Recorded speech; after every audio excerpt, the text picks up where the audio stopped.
عمك مصطفى هنا من سنة 73. وايه اللي جابك العلوة هنا في باب الخالد؟ ها؟ انت من العلوة؟ احنا لا، انا اصلا من القلعه، فاحنا كنا واخدين محل، جينا خدنا المحل ده. كان والدي بتاع كور، بيصنع ما كورة. كانش مندي، كان كور الشراب بقى. لا كور كفر. كان والدك بيعملها؟ كنا بنعملها. فين بقى؟ كنا واخدين محل هنا في الدرب الاحمر. آه. وكنا بنصنعها تحت تحت الرابع كده. تحت الرابع. فكنا بنصنعها وجينا اتنقلنا هنا على كنت اساس بتصنعوا الكورة دي؟ الكورة دي. وانت اشتغلت مع ابوك وانت صغير؟ انا من صغري يعني وانت ما اتعلمتش؟ كنت لا اتعلمت، بس هو كنت انا غاويها.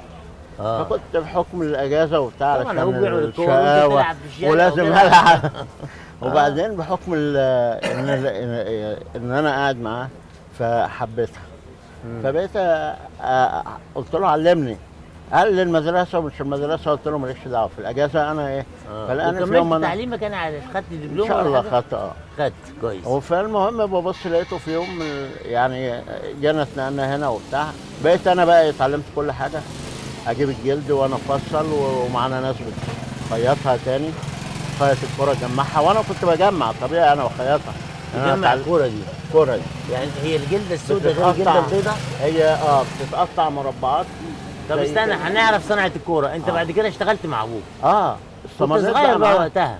كان عندي زي 15 16. فضلت معاه بقى؟ فضلت بقى أعرف. فالمهم بابا جه طبعا لما توفى لازم انا اكمل المسيره. كويس. كان عندي في الوقت ده ابوك كان بيصنع كور؟ بنصنع في المكان الصغير ده. كان معانا كان فسر وبتاع ومعانا، وكنا واخدين مكان بايه فيه صناعيه كور. كويس. فالمهم بعد ما توفى استمريت انا برضه في الشغله دي. بدات بقى الصين تنزل بقى. انت بدات عملت دمرتكم الحاجه ببلاش. وفيها فينش وفيها مصنعيه، يعني ما حاجات منظر. فاضطريت انا بقى ايه الجا بعد كده ما بقاش في سوق بقى لتصنيع الكوره خلاص. يعني موجوده رخيصه، تكلفتها رخيصه. وفي نفس الوقت انا كان بيجي لي نوادي علشان انا اصلح لهم الكور، اقول لهم لا انا بصنع بس. فالتجأت تاني الظروف الناس دي بقى الظروف. لا والظروف، وبرضه انا كنت غاوي. فاشتغلت فيها، بدات بقى الاهلي والزمالك كله بقى ايه يتعامل معايا. يجيبوا الكور البايظه؟ بيجيبوا الكور، ما عندهم كور بتبوظ بياخدوها يدوها للناشئين، لقطاع الناشئين، بس يصلحوها الاول. يجيبوها لك هنا. يجيبوها لي. محافظات بقى اللي هم في التجار برضه بياخدوا حاجات بيلاقيوها بايظه، بيجي لي يعني. انا بيجي لي من المانيا، من اسوان. انت في كام واحد زيك يا مصطفى؟ نادره جدا. نادره قوي. يعني مش الجزماجي اللي يعمل الحكايه دي؟ لا الجزماجي مش اي واحد يفهم في الجلد. لا ملهوش فيها. دي صنعه ثانيه. صنعه ثانيه خالص. وعلمت برضه ولادي الحمد لله، علمتهم. عندك حد من ولادك؟ علمتهم. انا عندي 3 اولاد، محمود ومحمد واحمد. وعلمتهم، بس هم طبعا كملوا تعليمهم عند المهندس وبتاع. ربنا كرمهم، حتى هم حبوا في فتره من الفترات. انا تعبت، عملت دعامات وبتاع، فقالوا لي لا. عندك كام سنه يا مصطفى؟ انا ماشي في 5 سنين. ربنا يديك الصحه. الله يخليك. فقالوا لي لا كفايه بقى، انت عملت اللي عليك، واحنا اللي انت عايزه كله مش هنخليك عايز حاجه. طيب كويس. انا لو قعدت ما قدرتش تقعد. لا ما اقدرش. ده انا انت ساكن فين؟ ما سالناش انت ساكن فين؟ انا ساكن في النهضه. ده بعيد قوي. ما هي بعيده. انا اولادي ساكنين في العبور، عايزين ياخدوني معاهم، قلت لهم لا انا كده. تيجي ازاي كل يوم؟ ميكروباصات متوفره. تقعد قد ايه في الساعه؟ يعني ما اخدش ساعه الا ربع. بتقعد طول النهار هنا؟ بقعد طول النهار، باجي من 10 لحد 7 8.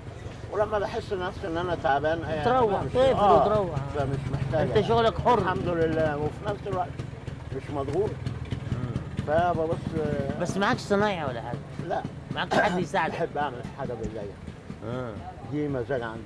لان انا اللي في دماغي مش هو اللي هيعمله. والحمد لله بعمل. وبعدين النهارده الكوره اتطورت، بقى في كور غاليه، كوره بتوصل 2000. اشرح لنا بقى عالم الكور ده بقى. انا بعرف زمان الكوره الشراب دي فاكرها؟ كان زمان عملناها الشرابات القديمه ونحطها في بعض نجيب السفنج ونعملها كله ومش عارف ايه، نحطها جوه الشراب. عشان كده اسمها كوره الشراب. الكوره الشراب.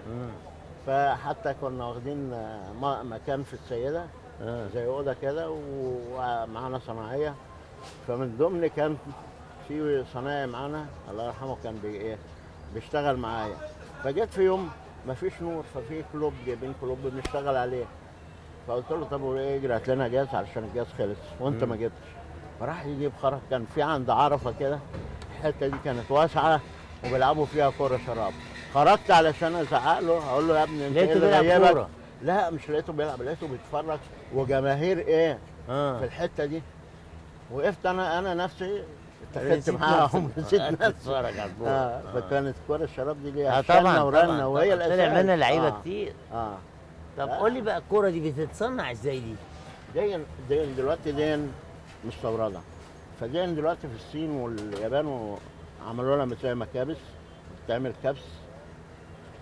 كبس كور- مفيش نفخ ولا حاجه. ها لا كبس عامله يعني زي فيهاش إبرة. فردة الكاوتش. زمان لا كان ما فيها هي لا انت قصدك على القلب البالونه. زمان كان فيها ابره بس ايوه بتتنفخ. ما في كور كده، ما دي كده دي البالونه. دي بقى كبس.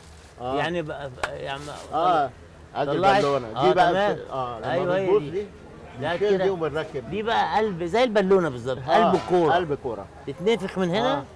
تتحط جوه احنا الكوره لا، احنا وتتنفخ. بنركبها ونخيطها وبعد كده نفخها. مم. ما في ما دول يعني احنا دي مصلحينهم. كوره حلوه دي. ما بتاع الطايره.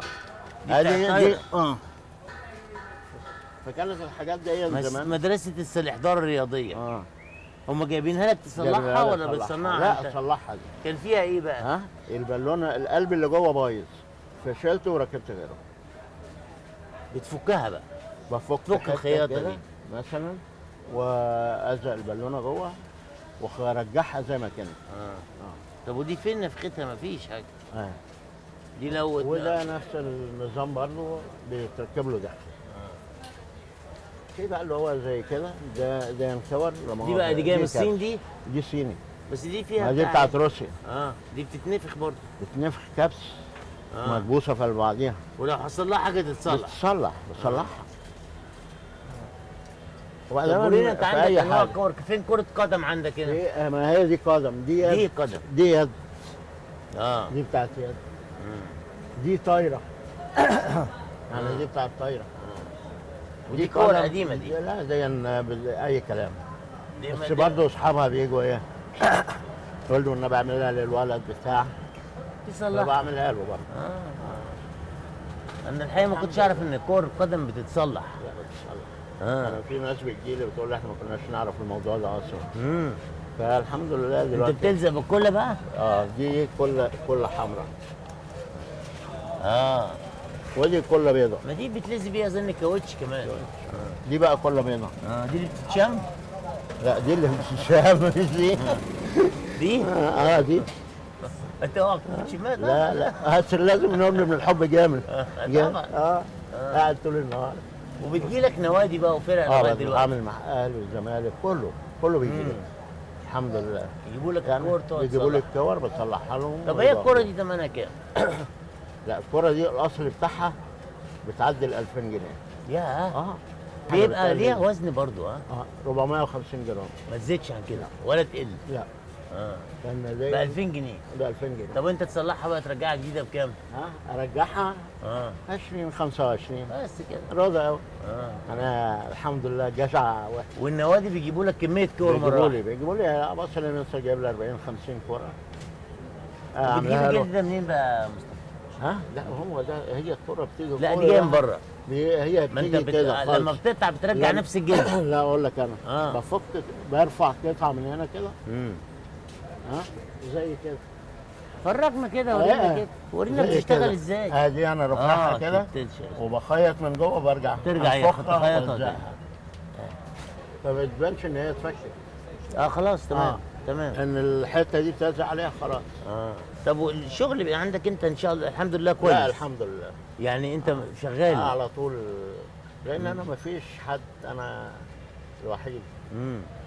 او اذا كان في واحد في اسكندريه واحد هنا يعني القاهره نقدر نقول ما فيهاش. ما خلاص انقرضت منها. طب ليه ما حدش من ولادك بقى ماسك المساله والله معاك؟ انا كانوا هم لما بكون تعبان كانوا مش دي بيجوا شغلانة يقعدوا بتكسب؟ هم كانوا هم مش بتكسب. الحمد لله يعني انا علمت ولادي فتحت بيتك وعلمتهم بيتي كويس. وولادي ومتعلمين تعليم عالي وكويس. ولغايه دلوقتي انت ما انت والحمد فاتح لله بيتك. ولحد ما هو- دلوقتي مش انت قاعد مع مستور. زوجتك ولا حد أنا- من لا، ولادك أنا قاعد وزوجتي. معاك؟ انا وزوجتي. هم بقى قاعدين ساكنين في العبور كل واحد لانهم شغالين في شركات مقاولات.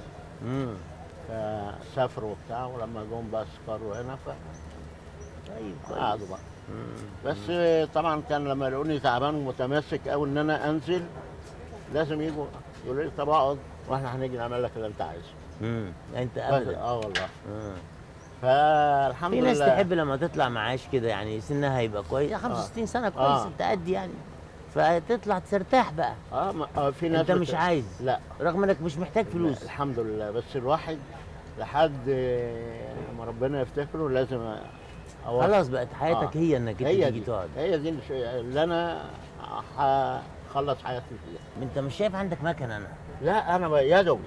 ما دي الفن الفن اللي انا بتعملها على ايدك؟ ان هي ما بتعمل بخيطها على ايدي. وايه الخيط اللي عندك ده؟ ايه نوع الخيط اللي عندك؟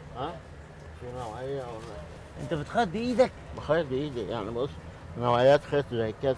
ده خيط حرير. حرير اللي هو بتاع السمك، بتاع الصيد، الشبك. ده بتاع الشبك عشان ما يتقطعش. فبيبقى جامد. ده بيتباع بالبقره؟ البقره البقره في ربع كيلو، في نص كيلو، حسب وزنها. على حسب وزنها. يعني انت ما بتخيطش كله بايدك؟ لا، كله بايدي. وتلزق بتاع دي والزق سنين طويله ما بتزهقش من الشغله؟ خلاص بقى، بس هي دي عندي كل بقت حاجه. مزاجك؟ مزاجي. انا قلت لك انا ما بقعدش يوم في البيت. مش هتصدق، في اجازه العيد بتعب.